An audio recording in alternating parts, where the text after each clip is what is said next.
ഇപ്പം എല്ലാവരും എന്താണ് വെയിറ്റ് നിൽക്കുക ഈ സ്പിന്നർ ഇന്ത്യനെ ഒലത്തും മറ്റേതാക്കുന്നൊക്കെ പറഞ്ഞ് നടക്കുന്നുണ്ട് ചില ആളുകൾ പച്ചകൾ അങ്ങനെ തന്നെ പറയാം. പക്ഷേ ഇന്ത്യ ഇതിനും വലിയ സ്പിന്നർമാർ കണ്ടതാണ്.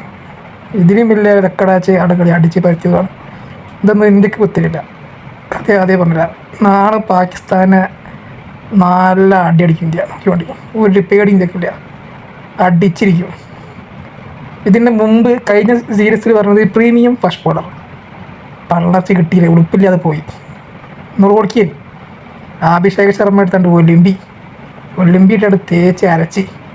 ഇനി നാളെങ്ങാനും ഇവനൊക്കെ ഇന്ന പേരിങ്ങനെ താരിക്കോ ഇതേ വേണ്ടില്ല. അപ്പോൾ ഓൻ്റെ മുമ്പിലൊക്കെ ഒന്ന് പെട്ട കാര്യം ചോദിക്കുക, പാണ്ടിക്ക് എടുത്ത് പെരുമാറുന്ന ചോദിക്കുക. അടിക്കും പാണ്ടിയോ അടിക്കണം എല്ലാം. പിന്നെ സ്പിന്നർമാരെ നമ്മൾ കാണുന്നില്ല. അപ്പോൾ എന്തായാലും നാളത്തെ കളി അടിപൊളി കളിയാട്ടെ. ഇന്ത്യ അടിക്കണം, ജയിച്ചാൽ പോരാ. ജയിക്കലൊക്കെ സ്വാഭാവികമാണ്, പക്ഷെ ജയിച്ചാൽ പോരാ, അടിക്കണം, നന്നായിട്ട് അടിക്കണം, അടിച്ചിട്ട് പരത്തണം. പോലെ അടുപ്പിലെ സ്പിന്നറും അടുപ്പിലെ ഫേസും എല്ലാ കൊല്ലം എന്തെങ്കിലുമൊക്കെ ഒന്ന് തള്ളി വരും. മറ്റേ നമ്മൾ വലിയ ഫാസ്റ്റ് ബോളറാണ് നമ്മൾ ഇപ്പോൾ കിട്ടുന്ന നാടക സ്പിന്നാണ്. എന്തായാലും നല്ലാണ്ട് പെരുമാറിയിട്ടുണ്ട് തീർക്കണം. അപ്പോൾ നിങ്ങൾക്ക് എന്തെങ്കിലും അഭിപ്രായം ഉണ്ടെങ്കിൽ പറയാം.